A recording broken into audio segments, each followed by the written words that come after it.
gentlemen, welcome back to another episode of Off the Ropes with John and Josh. I am John, and this is my tag team partner, the man who's always got my back and waiting for a hot tag, Josh.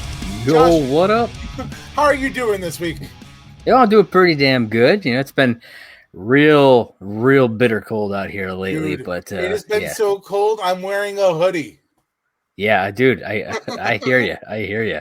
But otherwise, I've been doing pretty good. Trying to keep busy. Excited to talk some wrestling though. Dude, I'm always so excited. And just because my kid requested it, I'm pulling an Adam Rose this week for the podcast. I like it. I like it too. What flavor is it? That's the question. It is Fruit Juicy Red Hawaiian Punch. For anybody who's asking. That's a long name, but I like it. And how many licks does it take, John? I don't know. I just started. Now, ladies and gentlemen, we have a special episode today. This is episode 35. Now, You might ask yourself, what's so special about 35? Well, it's just another fucking episode for us, but you sit back because we got a lot of fucking fun shit. Goddamn awesome episode for you. It's going to be a great episode. We got a really fun main topic today. We got some fun news as we always do. That's true. Speaking of the news, exactly. I think it's time we get into some breaking kayfabe. Now, breaking. I'm always down for a little bit of breaking kayfabe myself, but first, Josh, how's the weather looking this weekend? The weather? Well, John, now that you mention it, that's going to bring us right into our first topic. Yeah. Sunny with a chance of jail time. That's now, right, ladies folks. And gentlemen, for those of you who haven't been following Sunny's busy weekend, or Tammy Stitch is, her real name, she has had one hell of a weekend, and it's kind of gotten away from her. But, I mean... Dude, man. Okay, so now there are two separate stories here. It's crazy because both of them are just as crazy as the other one. Yeah. So I'm going to start off with the first one that was released. Apparently, Tammy Sitch is now facing 2 charges of illegally possessing a weapon and 1 charge of making terroristic attacks or terroristic threats, I should say. We don't know what exactly happened here. The only information that it says that they have is that these weapons were not firearms. New Jersey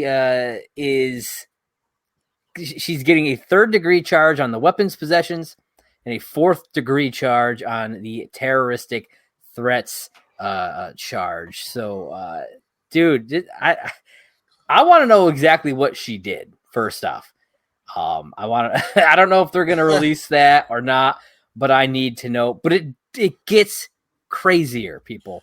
I mean, as if that wasn't crazy enough.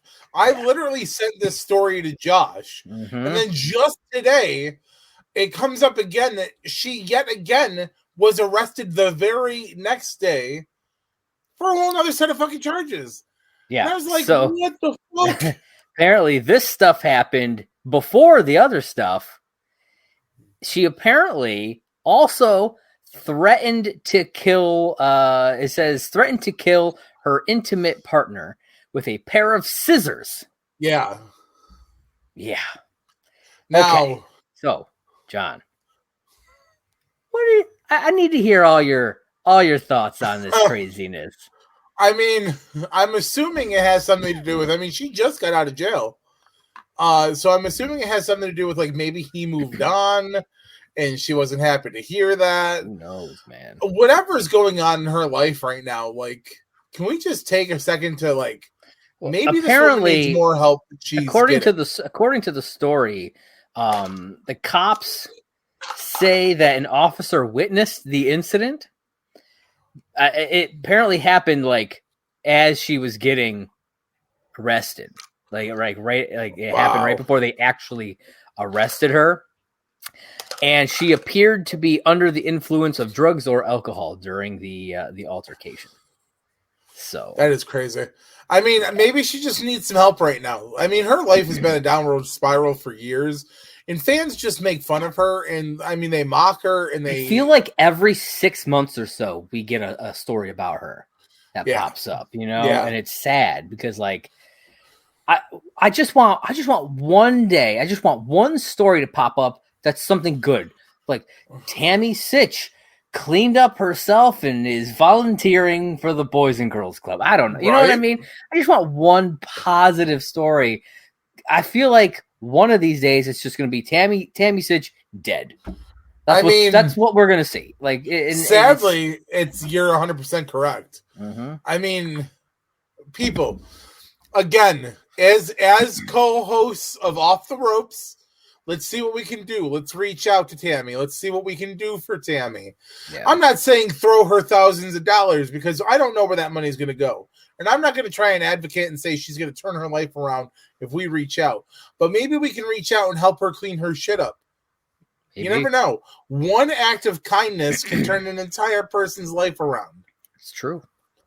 That's true. You'd be surprised, people. You would be surprised. So I hope she can find her way back. 100%. You know what I mean? From all this darkness. Dude, she used to be one of my favorite divas to watch. I'm not gonna deny it, man. I had a crush on Sunny back in the 90s. Yeah. But here's the thing, right? She's being charged with terroristic attacks. Yeah. That's serious shit. Oh, that's some legit serious. Like, I need to know what the hell did she do? Like, I don't know, man. She may wind up in prison for a while. Keep paying attention to the news because if it's terroristic attacks, man, there'll be a news story about it. No, I'm sure there will be. And ladies and gentlemen, this has been Josh with the weather. That's right. Mm-hmm. So now we're going to move on to some happier news, I guess. We got ourselves a new Ring of Honor Women's Champion. That's right, people. Ring of Honor. You may be saying, I thought Ring of Honor was no more. Well, you're sort of right. Deonna Purrazzo is now the new Ring of Honor Women's Champion. This took place on Impact Wrestling. Yeah. That's right. Now, for those of you who aren't following Impact is running a ROH invasion angle right now. You're seeing a lot of the ROH talent showing up on Ring of Honor or on Impact. I mean, they would be known to show up on Ring of Honor too. Don't get me wrong. Yeah. So now let me ask you, Josh, because I know you're not a huge Deonna Purrazzo fan. What do you think of her being a now again two belt Deonna? I mean, I like it. If I'm not mistaken, I've grown to like her. So I dig it. Yeah, I dig it. She's very talented. And I'll be honest, I don't know who else could pull it off over there. I mean, I'm sure there are some over there that could, but Jordan Grace. That's true, man. That's true. She keeps getting overlooked for the smallest thing. I'll be honest, I just keep forgetting that she's on Impact. Yes. You know what I mean? Well, now her husband is on Impact too because he's part of the Ring of Honor thing that's going on. Oh, okay. John, I can't pronounce his last name. He's the guy who was holding the world championship for a little while. Oh. John Grisham or something like that. Grisham? Is that his last name? Maybe. It might be Grisham. I know that's an author, but I didn't want to assume that it was. That's true. It is. But yeah, I mean, dude, that would be cool. But yes, I like that Deonna Purrazzo has taken the women's championship. I'm hoping that she's not going to become the Impact version of Charlotte Flair, where everything is Deonna Purrazzo. Oh my God.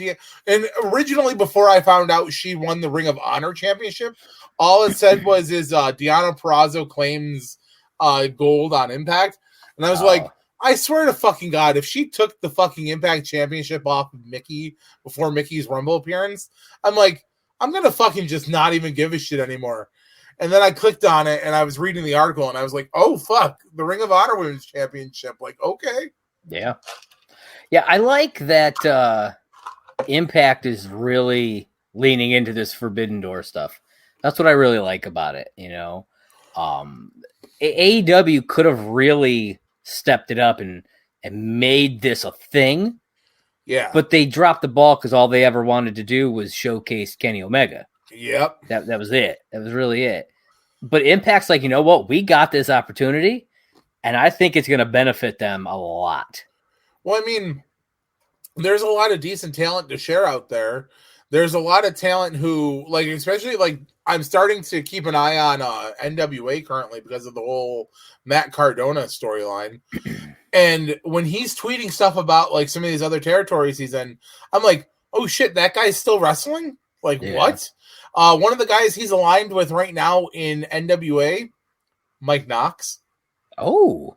And I'm like, my point exactly. I was like, Mike Knox is still wrestling? Nice. Okay. I haven't heard that name in a long time. My point exactly. I dig it. But it makes sense, though, because they share a common thread. Yeah. WWE, ECW. Yeah.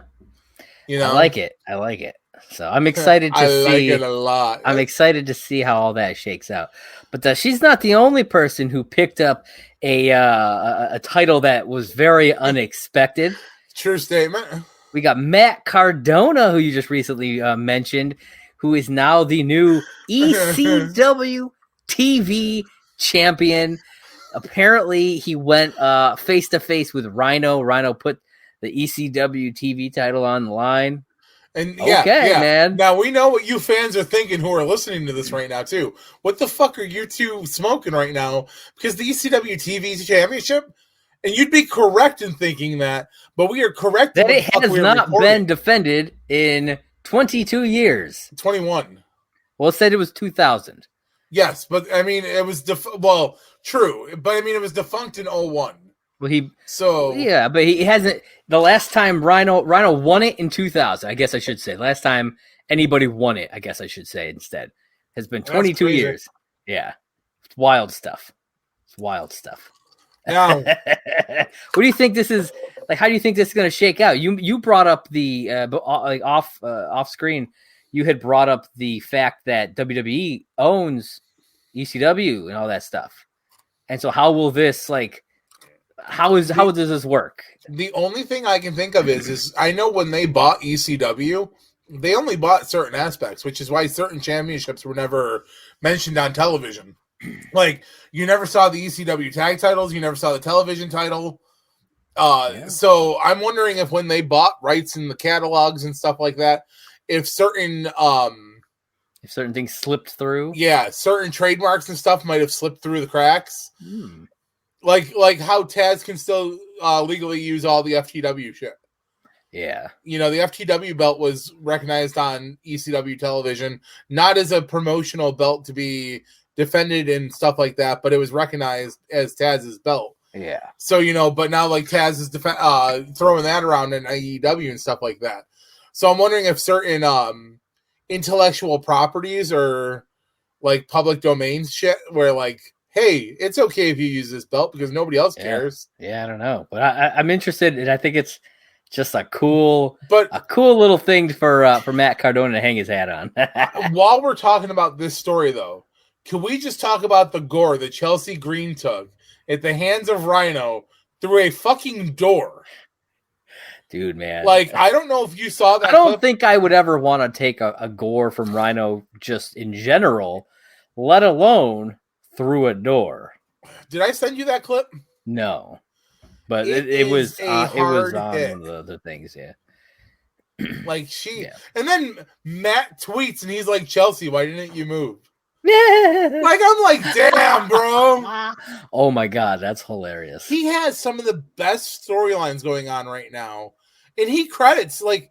He literally put out a tweet earlier that said if it hadn't been for Vince McMahon and his promo class, his promos would be shit. Yeah, I saw that. You know, yeah. I love Matt Cardona for a bunch of reasons, and this being one of them, is that he doesn't shit on his time in WWE and being misused. He took every opportunity he was given. He made himself better. He got let go. He was a little bitter about it at first, but now he is showing the world. I mean, he may not shit on them. He definitely throws some shade, which I love, because in that tweet, he specifically says that federation was my developmental. Yes. Which I think is hilarious. But it's WWE, the thing that's thought of by many as the top, you know, the cream of the crop. Yeah. That was his developmental. And I think that's a hilarious little dig. And I think it's great. He's not wrong though. He's not wrong, not at all. He came out of WWE a superstar. Yeah, and he became, and I'm wording this properly, so just follow me here. He came out of WWE a superstar and became one of the best professional wrestlers in the business today. No, I 100% agree with that. I mean, if you look back at early, like Zack Ryder, he was good, and I won't deny that. But in his tenure in WWE, he improved. He physically improved. His mic skills got better. He got let go. He had his moments. And now he's showing the world exactly what I talked about a couple episodes ago. He is main event status. He is the guy who can do whatever he needs to do to get the job done. And he is going to fucking take no prisoners in doing it. Yeah, I hope he does reach those. I hope he is able to grab the brass ring, so to speak. Hopefully nobody else drops the ball with Matt Cardona. That's right. Because Matt Cardona can draw money. Yes, he can, sir. Yes, he can. All right. So our next story up, we got William Regal apparently offered a job with Impact. Yes. According to Tommy Dreamer, who's recently on an episode of the Busted Open podcast, he came out and said that he reached out to Regal and told him that if he wanted a job, he'd make sure that there was one waiting there for him. So yeah, but is there one still waiting for Tommy? I mean, apparently, man. At least something backstage. I don't know, but there's also rumors that that he's been offered stuff for AEW as well. What are your thoughts? Do you think one of these two is where he should go? Do you think he should do something else? Talking about this off screen, and I said straight out, I don't think that Impact is a bad choice because, for one, they're not offering him an on-screen role as a wrestler or performer. They want him to come in and help out, like develop the program, do what he was doing for WWE, and I don't think this is a bad idea because William Regal. I think that'd be a good get for Impact for that aspect. Honestly, if Impact can get William Regal for a role like that, that is a game changer for them. Yeah. And that could bring them back out of, well, like I said it to you, it could bring them back off of the brink of obscurity. Yeah. Because no offense to Impact Wrestling, in the mid-2000s, they were the second company. Like it was WWE and Impact Wrestling. Yeah. And that honestly, that was simply because there was no other second. Really, that's true. But I mean, even before AEW became a thing, Ring of Honor and New Japan really started to outshine. Yeah. And like, offense to Impact Wrestling was just kind of riding the coattails of, we'll never be as good as WWE, but at least we can always be second. Right. And I feel like they always thought that that's where they would be, and they stopped trying. I mean, it doesn't help that a lot of their talent was getting hurt or going other places. Yeah. They lost a lot. You figure they lost a lot of their 06 roster to WWE. And WWE picked up guys like Sting and Joe and AJ. Kevin Nash went back over to the WWE. Booker went back over to the WWE. Ric Flair went back to the WWE. I mean, a lot of their guys that were drawing them money were like, well, fuck this. This company. Dixie Carter really didn't help, and neither did Jeff Jarrett for a while. Yeah. And now that Jeff Jarrett doesn't even own the company anymore, I mean, it is what it is.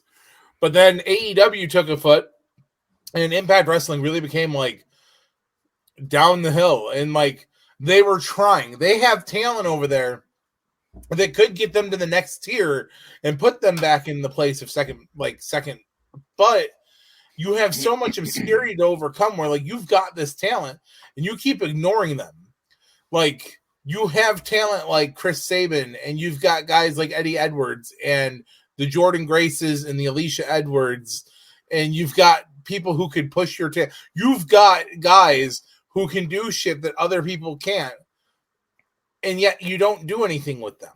Yeah. You're running the same storylines every couple months, and it's okay. Yeah. No, absolutely. They have a lot of potential, and it's kind of just getting wasted. It really is. When somebody leaves WWE, you rarely hear, "Oh yeah, they ought to go to Impact." No, it's always they need to go to AEW. That's always what people say. I mean, it really is too, and it's sad because then when yes, you're gonna have the diehard fans who, of course, are gonna say that. You're gonna have that contingency, but the majority will talk about AEW far more than Impact. Sadly, yeah, unfortunately, but I do think William Regal would be a good get for them, and if they can continue this whole thing with the Forbidden Door, I think they have a shot, of having good competition with AEW. I mean, I don't deny that. They're not gonna reach unless something happens to the WWE. They're always going to be on top. That's just the way it is. Funny you should mention that. Stay tuned for an episode in a week or two where we talk about possibilities with the WWE. That's I'm sorry, right. I just spent part of my freaking sucker. Good times. All right. So our last news story has to do with a match that people have grown to love, a pay-per-view that people have grown sick of. Ooh, Satan's that Playground. Is the Elimination Chamber. Some big changes on the way? Maybe. Now, see, this one was news to me, so I don't even know what you know. Yeah, so there are two different stories. So the first one, WWE is reportedly going to be taking the Elimination Chamber to Saudi Arabia next month. Oh, Jesus. All right, so it's being reported that their plan is to bring, like you said, the Devil's Playground over to Saudi Arabia for their February show, which is normally the Elimination Chamber pay-per-view. Yeah. And so first we have that. Okay. Second is that the WWE is reportedly set to ditch the word elimination out of the Elimination Chamber match name, or at least the pay-per-view. And the word is that it will be changed to, now this is not official. I'm going to say, I'll say this. It's coming from Dave Meltzer. So take it with however many grains of salt you feel, that looks like it will be rebranded as WrestleMania Chamber. Jesus fucking Christ. Now, this got me thinking, okay? It almost makes sense. I hate the name, first off. I'm going to say that flat out. I hate that. WrestleMania Chamber sounds stupid. It does. But think about what they're doing. They're lining themselves up for a 4-month block of WrestleMania. WrestleMania Chamber, then WrestleMania, then WrestleMania Backlash. Because they already renamed that last year. That is true. But what's next, John? WrestleMania Rumble? Extreme WrestleMania? WrestleMania Slam? Fuck, maybe we should change the name. Maybe we should change the name of our show to Off the WrestleMania. What do you think?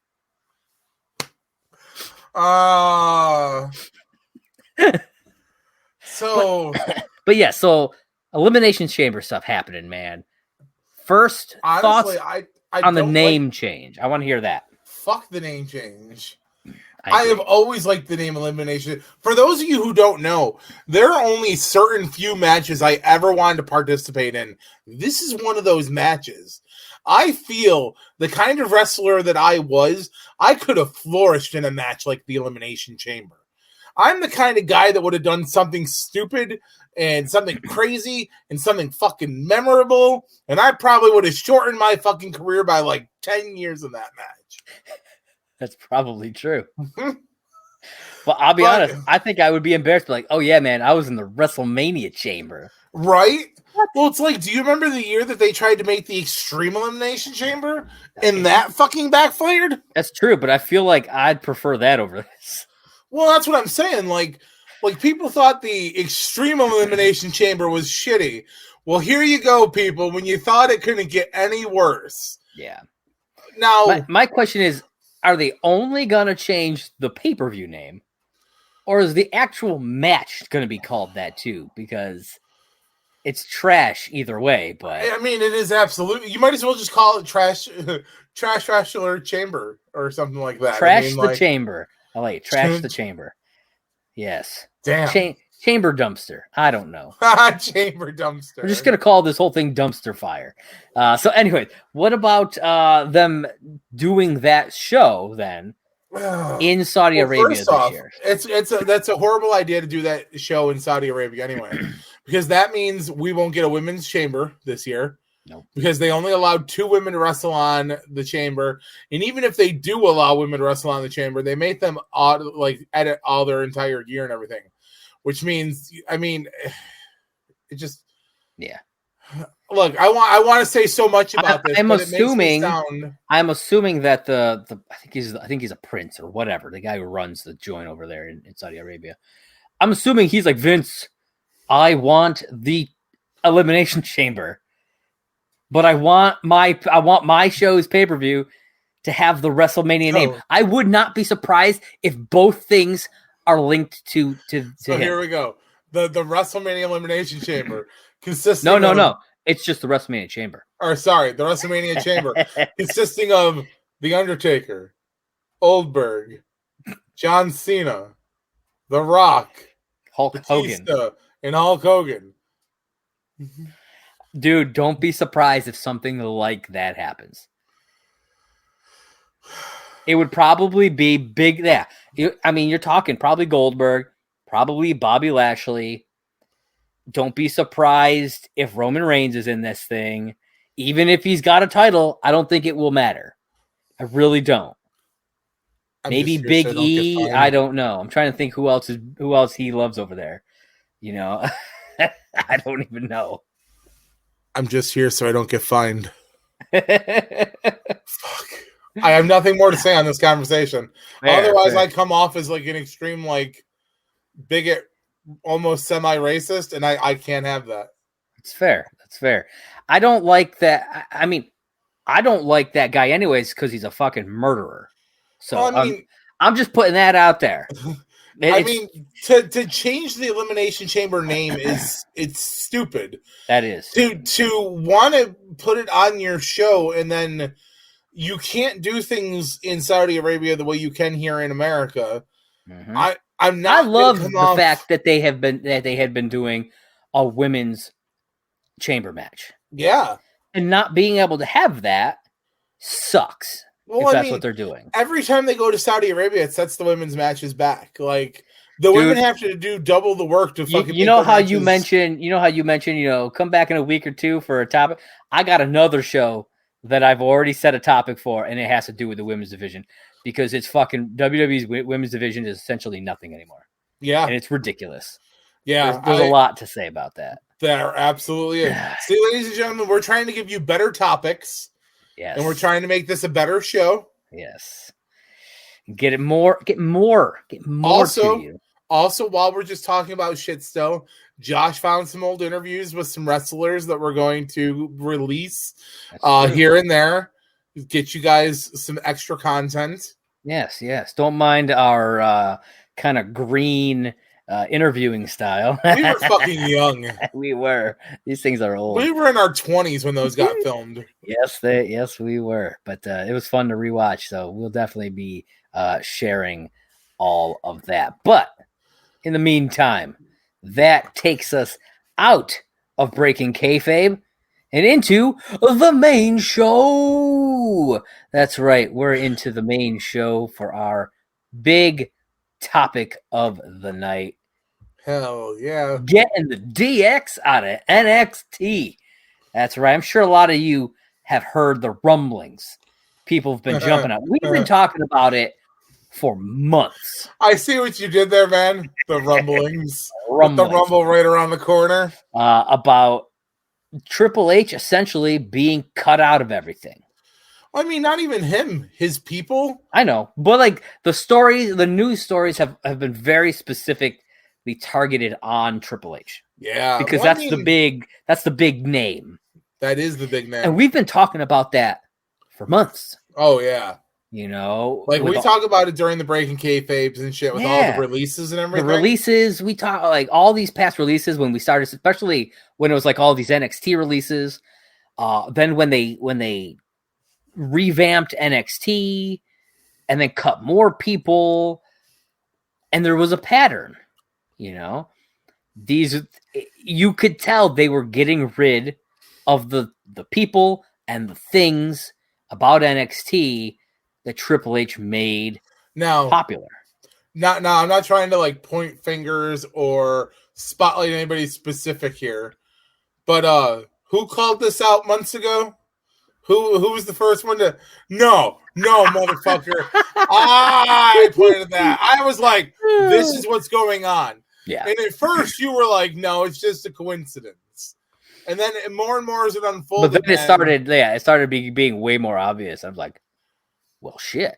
Yeah, maybe it is, man. Maybe it didn't really become solid until this last NXT show, where Bronson Breakker came out and fucking kicks an X in half. Yeah, come on. Yeah, that was pretty blatant. You know, he's smashing the old style X from the old NXT logo, breaking it in half. Like that's a pretty clear shot at that we were destroying the old NXT. Yeah. It was unnecessary. They had already changed NXT. Yep. So it's not like they needed to do something like that. Well, you know what's really funny about it though? If you watch the video, it was like a styrofoam X. Yeah. He looks so weak kicking it because it breaks perfectly in half and then falls. Yeah. And I'm like, okay, you're supposed to be billed as this like fucking strong, jacked up fucking dude. And you just kicked a styrofoam X in half. Congratulations for you. You're as strong as a 2-year-old.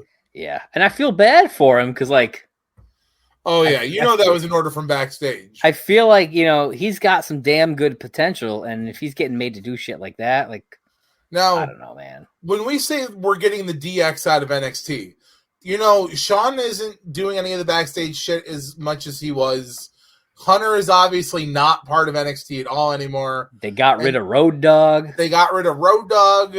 They got rid of freaking Regal. Yeah. I mean, granted, Regal wasn't a DX member, but I mean, no, they're taking all these originals. A lot of the original talent is gone. You lost the Undisputed Era. You lost Tony Storm, Keith Lee, Karrion Kross, Scarlett Bordeaux. And Vince has made it very clear that he's not interested in bringing in indie talent, which is what, like, that was the big thing that Triple H was doing. He was like, there's all these amazing wrestlers from the independent circuit. I'm going to start bringing them in. Yep. And Vince is doing the exact opposite of that, which to me is like a slap in the face to Triple H. Well, and it's weird too, because you want to bring in these people now and you want to train them. Okay, so who's going to train these people? The Roman Reigns, the Sasha Banks, the Mandy Rose? Because don't get me wrong, NXT originally, before it became the black and gold brand that like we saw on television, was a developmental territory that was meant to develop talent and enhance them to be ready for when they were getting called up to Raw and SmackDown. Yeah. And don't get me wrong, you saw a lot of great call-ups over the last few years. Guys like Rusev and I'm really going to blank on this one when I'm trying to call for this, Pac or Neville or whatever you want to call him. Yeah. Finn Balor.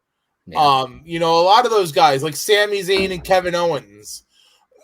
A lot of these guys, though, they have an indie background. Oh, yeah. Because that's where you hone your craft. You don't fucking walk into... Okay, for those of you who don't follow wrestling and want to follow this in a different aspect, you don't walk into a hibachi grill for your first day of work only of making scrambled eggs in your kitchen. Yeah. Because the moment you have to make an onion volcano or throw a shrimp in someone's mouth and it falls 4 tables over to your left and hits grandma in the face and her dentures go flying, you're probably getting fired. That would be hilarious, though. I'd clap to that. Wrestling is a craft that your training never stops. And for anybody who says they are a fully trained professional wrestler, you can point them in the face and tell them they are full of fucking shit. Yeah. If there's one thing I've learned from spending years in fucking wrestling shows, it is that no time ever are you 100% up to date on any kind of training because there's always something you can learn from somebody. Constantly learning, retraining.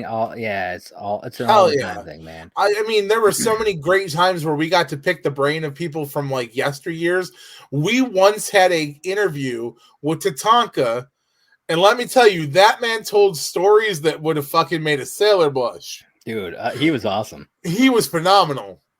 Now, we have one that we're going to post in a couple weeks. It's Nick Dinsmore, which for those of you who don't know him by his actual name, he's formerly known as Eugene in the WWE.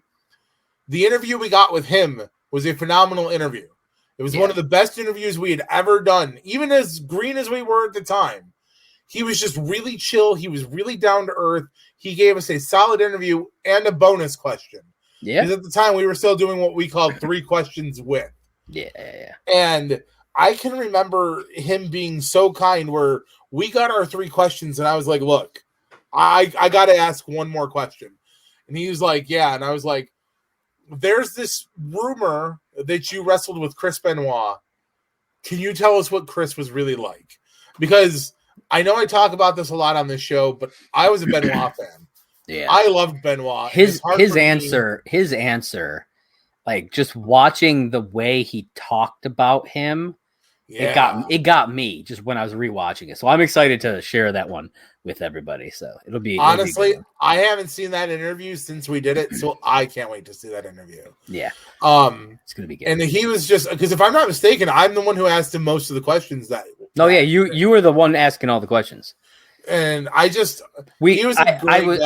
have 4 that were still on my hard drive, and I'm only doing I do one of the interviews, and you do the other 3.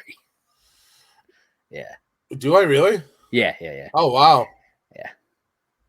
Yeah. 2 of them are with indie stars. And, well, I remember because we did. The one that I do is with Hacksaw Jim Duggan. Do I do the one with Brittany? Yep.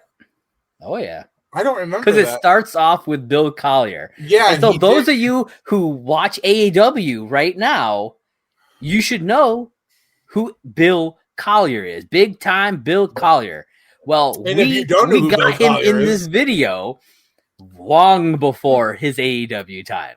Good stuff. It's good stuff. If I'm not mistaken, that was done at Pro Wrestling Rampage. Yeah, I think they both were. Yeah.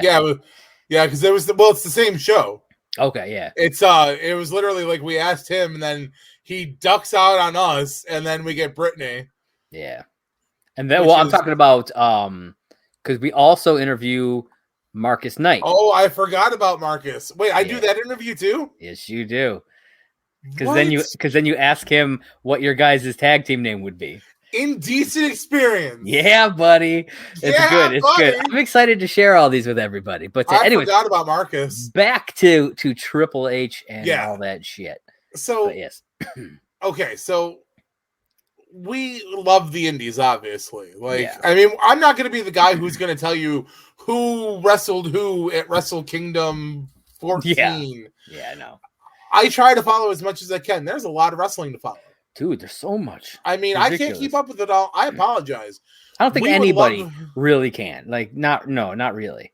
No. I mean, maybe if you live in your mama's basement doing nothing all day but masturbating, maybe.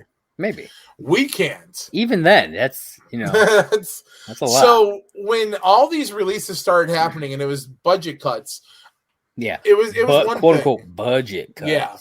Now I'm not saying that it still isn't beneficial to being budget cuts. Yeah. But it's now you're getting to the point where it's beyond budget cuts. Now you've rebranded NXT. Yeah. The NXT Black and Gold era is gone.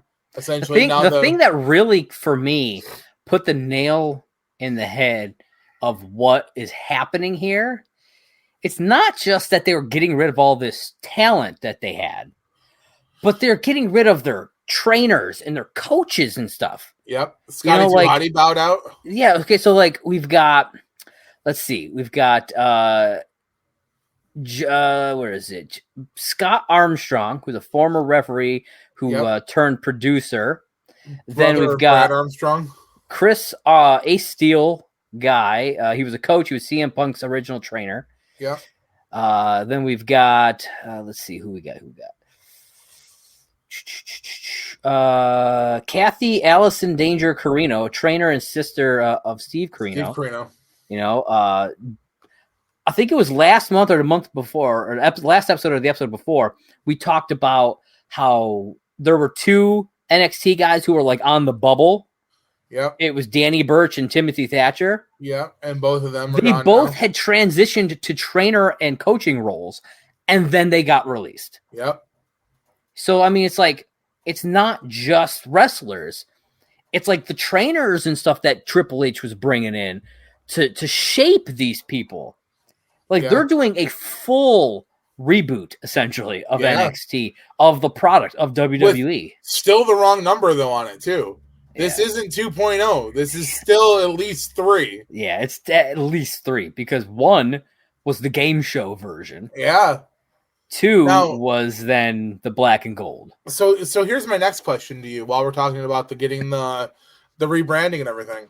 So how long before they make a new version of the NXT title again? Oh, I'm surprised it hasn't happened already. I mean, I'm surprised. I'm surprised there's not some like paint splashed leather belt. I mean, that wouldn't be badass. I'm not gonna lie. I'm just shocked that there isn't. Now, I want to also say though, in the aspect of what we're talking about, because I had preluded this topic at work the other day. I was kind of getting a feeling for what I wanted to talk about, and I was running it over with Chad from QA. And I said, I don't want people to think I hate NXT 2.0 because it has helped a few people. Mandy Rose went from being a misused talent in the WWE main roster to coming back down to NXT, rebranding herself, changing her look, and she is now doing the best work she's done in her entire career. Oh, absolutely. And that's not just for her, though. I mean, like, there are a lot of people down there right now who are putting on some of the best work that they can. Like, I think he's going by Cameron Grimes. I knew him better as Trevor Lee when he was in Impact. And, like, I'm like, man, this guy has talent. I told you that when he was in Impact, and he was like this crazy dude over there. And I was like, oh, and then he came into WWE. He's been doing some crazy shit, and he was like the $1 Million champ for a while. Now he's cut his hair up a little bit. And I'm like, good for him. Like, absolutely good for him. Yeah. You got to get eyes on yourself, man. And that's the constant problem with a lot of these younger guys. They haven't found their niche gimmick yet. No. Look at guys like Austin. I mean, it took Austin a bit to find that. It really did. I mean, same with people like The Rock.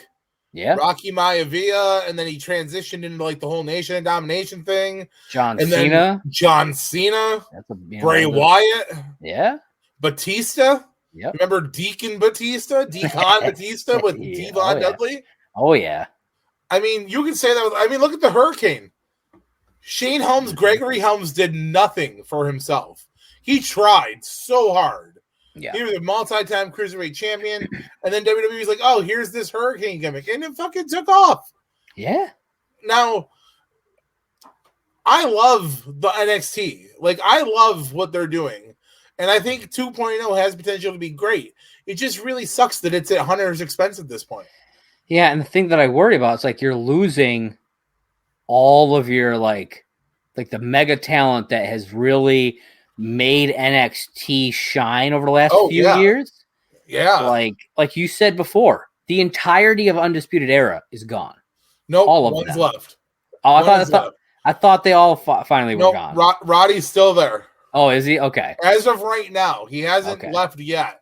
Okay, so pretty much all of them are gone. And they're now what? They're over on AEW now? Yep. Right? Yeah. And here's the thing. It's like there are people who are training and working now where I see a lot of reflections to like 9-10 years ago people.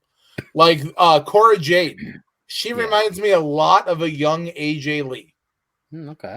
Okay. And I'm not saying that's a bad thing. That's where she finds her happiness. Yeah. She's got the whole skateboarding thing like Darby Allin, but she's got like the whole punk AJ Lee style thing going on. And it's like, okay, cool. That's your thing. And like Mandy Rose has her girl thing going on, the girl power. I can't remember. Oh my God. she has a name for that whole group. Toxicity yeah, toxic something. Something. Yeah, I know what you're talking about. And it's like, so NXT does have some great things going on, and as much as it was really cool to see Tommaso Ciampa, toxic attraction. Thank you. Sorry, yeah. As much as it was a shitty thing to see Ciampa drop the title, Bronson Breakker is the best person right now to be the next guy and lead 2.0 into what they're going to be. And speaking of Ciampa, I mean, isn't he showed up on a dark match in SmackDown? Yeah, right? He did a dark match against Pete Dunne on SmackDown. He's been on Main Event. So it looks weird. So to me, it looks like they don't necessarily want to get rid of him, but they're like, we need you off of NXT. Because Vince wants to turn NXT into something that's not Triple H's ground. The weird part is Ciampa has specifically said he refuses to go to Raw and SmackDown. He does not want to get misused up there. I mean, so he's over there, though. I mean, I know it's just a dark match, but still, that's where it starts. Well, I bet you, though, any amount of money, he'll find a way to keep himself off television until his contract ends. Yeah, I could see that. And that's a bummer because he, again, another like top tier guy that they're just like, you're too old. You're a Triple H guy. Get out, essentially. But I mean, at the same time, he voiced his opinion a long time ago that he didn't want to go to Raw and SmackDown. Yeah. So it doesn't shock me. I get that. Now, I have to say one of the things that really made me appreciate 2.0 this last couple weeks was when Bronson Breakker took the title. Rick Steiner got in the ring with him and celebrated. And it was really cool to see the dog-faced gremlin back. I mean, he's welcome with open arms. Scott, not so much. But it was really cool because commentary was laying this groundwork for Bronson Breakker, saying how he is the perfect hybrid of Rick and Scott Steiner. And I was like, oh, shit. That's actually a pretty badass compliment right there. Because when you look at the Steiner brothers as a whole, the Steiner brothers are a great fucking tag team. They always knew how to work well together. They were powerhouse. They were tough-ass dudes, multi-time tag team champions. But when you really split them apart and look at them as individuals, you see that either one of them are legit badasses in what they did. Yeah. Fucking start with his father, Rick Steiner. Rick Steiner, the dog-faced gremlin. Yeah, he had the silly earmuff thing for a while, but once he ditched that and became the badass leather jacket wearing fucking badass, he'd fuck you up in the ring and he'd fucking hit you hard. And then you got the genetic freak uncle who is 33 1/3% cooler than you. I mean, yeah, you like that? Oh, that's too funny. I mean, he's the big bad booty daddy. He is the man that's gonna holler if you hear him. Yeah. He's the guy who's got the freaks. That's true. So we've talked a lot about the kind of like the happenings of NXT, what's been going on. I want to get your opinion on kind of the crux of this topic, and that's whether or not you think Vince is targeting Triple H. Now, there's been some reports out there. Steve Carrier from Ringside News said that one of his sources said that it is Triple H's people specifically, and that it is intentional that this was happening. And then even Jim Cornette came out and said that this most latest round of releases was like a public slap to the face of Triple H. So I wanted to get your thoughts on what, first off, on that, if you think that that's actually what's happening, and if so, why? I don't know why, but I mean, I've been saying for months that it's weird. I know for a fact that Vince isn't shy in slapping people in the face and calling out like his inferiority over everybody else. Like he made the comment to Austin Theory in a recent promo where he was like, I like firing people. And a lot of people shit back at him for that because of all the releases. I mean, but it's true. Vince likes firing people. Yeah. Like, he doesn't give a shit. Like, Do you remember there was an episode of Raw like 10 years ago where he hired everybody who was in attendance and watching the show that night? I do. He was like, he goes, "You're all hired to work for me," and then seconds later, it was like, "You're all fired." Oh yeah, I remember. And it's that. like, okay, cool. Like I'm putting that on my resume. I'm putting that on my resume. So it doesn't shock me that Vince would go on a firing spree, whether or not he's trying to sell the company, salvage the company, modernize the company. Monetary cuts had to be made. It sucks that it's the people that it has been, because it is affecting a lot of people at this point. I mean, I do 100% believe he's looking to sell, because that was the whole thing. Didn't we talk about that in the last episode? Yep. You know how the whole thing was that he wanted Fox to buy the entirety. Yep. But they didn't. Now, they didn't want to pay the price that he was asking. Do I think that it's an intentional slap in Hunter's face? No. I think that he is trying to erase Hunter's version of NXT. I don't think he's trying to hurt Hunter in doing it. I don't know what happened between him and Hunter behind closed doors, but obviously they still have to sit down to dinner and shit because he's married to Stephanie. Yeah. You're part of the family. Now, unless there's a lot of shit going on. This is what I wonder, because Triple H made it fairly publicly clear that he ain't going to be there in the next 10 to 15 years. Okay? Which to me sounds like he does not have an interest in actually taking over the company, which I think was what Vince's plan was. I think so as well. And so I'm wondering if Vince got pissed about it, about Triple H essentially saying, "Nah, I'm good." You know what I mean? I'll work here, but I don't want to run it. I don't deny that one bit. And when I was talking about it the other day, I said, because I've heard that Vince is very vindictive. Oh yeah. Yeah. There's not many guys in this business that I would think could fill the role that Triple H has set up for himself. Yeah. The COO position that he took and ran the company, and he's hired people and he's given them jobs. He went out and got some of the best talent to be in NXT, to be the future stars of today's / tomorrow's generation. Yeah. Like, you got guys like Kevin Owens and Sami Zayn and Shinsuke Nakamura, the Finn Balor's. You know, he was the guy who pulled the Undisputed Era from the independent scene and put them in NXT. You know, these are the guys that were supposed to be tomorrow's WWE superstars. They're still young enough that they could go for another, like. And these are the guys that made NXT for a time better than the main product. Absolutely. And then, you know, guys started becoming unhappy with, contracts. Guys started becoming unhappy with character developments, intellectual properties and such. You know, releases start happening. Yeah. Well, when you start getting unhappy employees, that's when the rest of the employees start banding together. Yeah. Now, I know this has been talked about for years. I think unionizing in wrestling should be something that happens. Oh, I agree. And I think that is a whole nother topic for another day. And I don't want to really open that can of worms right now. But with the recent actions of all the releases of people, the holdings to the 90-day no complete clauses, we own your intellectual property. Chelsea Green had to go into a lawsuit to get her own fucking legal name back. Like, how the fuck do you try to hold somebody's legal name, their birth name, hostage? You're a fucking monster at that point. Like, fuck you, Vince McMahon. Yeah. I think that'd be a good topic for an episode. I think so as well.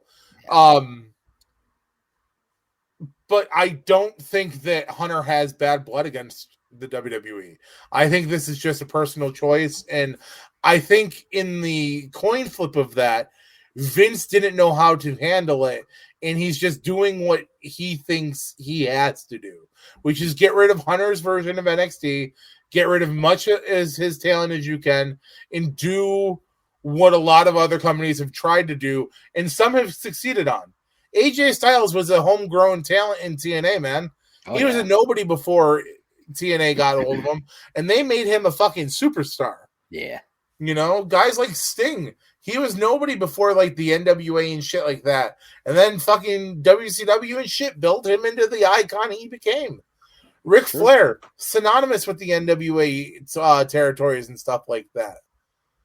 Not everybody can be pedigreed fucking second, third generation superstars. Some people don't have the fucking connections like that to get themselves into wrestling. So I get what Vince is trying to do. Yeah. I just think he might be slightly going about it in the wrong way. Oh, yeah, absolutely. And, I mean, that's really all I've got for this topic today. Like, I think that Vince has a good idea for 2.0. I think he's just approaching it in a overly aggressive manner. I don't think that Vince can make it succeed. Like, other people can make it succeed. Yes. I don't think if Vince has too much control, it just won't, unfortunately. No. And I 100% agree with your that summary that you just said is 100% how I feel. Yeah. So, but yeah, I think that was a great topic. You had any last thoughts? I mean, I would really love to see some people jump in on this conversation. I mean, jump on over to anchor.fm/offtheropesjj. Hop on over to Twitter, which is the same. It's offtheropesjj. You can pretty much find us on any social media at offtheropesjj. And let us know about episode 35, your thoughts on the NXT takeover. Is 2.0 something you're a fan of? Is it something that you're not really a fan of right now? Tell us some of your fantasy booking you'd like to see down there. Yeah. Let us know what's on your mind with NXT. Yeah. Let us know your thoughts on some of the news stories that we dropped today. Yeah. You got something you want to hear us talk about? Drop that in there too. Oh, absolutely. You got an idea for a topic? We're all ears. We will definitely listen. So, hell yeah. Yeah, definitely. Now I'm going to flip this today. Josh, tell people where they can find you. Oh, you can find me on Twitter at JP Raynor. That's JPRAYNOR, as well as I don't have them up on the screen today. That's my bad. Didn't even realize. We're almost done. At Movie Blog Merc. That's Movie Blog Merc, MERC. That is the site for my Merc with Movie Blog page. So be sure to check that out as well. John, where can they find you? I mean, if you want to find me, I'm always at the same place, at the same time, with the same bad channel. That is Simply Sane J1 on Twitter. I don't really post as much on there lately, but it does correspond with my podcast and my blog, which deals a lot with my personal encounters in life and the journey I'm going through to find myself. So if you want to find me, that's the place to go. You want great movie reviews and trailers and all this shit that is to do with movies, you need to hop over to his freaking page and check out Merc with the Movie Blog. Yeah. I've made a couple appearances for trailer reviews.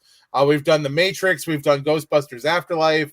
If you haven't seen Ghostbusters Afterlife, you need to go check that out. It recently dropped on digital. Scream, we did a trailer review for that. That's in theaters right now. You need to go fucking see it. Yes, absolutely. Go see it. And be sure to check us out right here on this YouTube channel, Off the Ropes JJ, on all the social medias, Twitter, Facebook, right here on the YouTubes, Patreon, and if you like Anchor, all of them. If you like this content and are a How I Met Your Mother fan, don't forget to hop on over to the Merc with the Movie Blog channel and check out Last Call at McLaren's. That's the other podcast we do. It's a How I Met Your Mother corresponding podcast. We are currently reviewing season 2. That's right. And you can follow us on Twitter there at Last Call HIMYM. It's also available on all your major podcast platforms, just under Last Call at McLaren's. So again, follow us on Twitter at Off the Ropes JJ. And John, what do you got for him? Wrong show. That is true. But ladies and gentlemen, if you ain't down with us, I've just got 2 words for you. Subscribe, bitch. That's right, because we are down for the count. Catch you next time.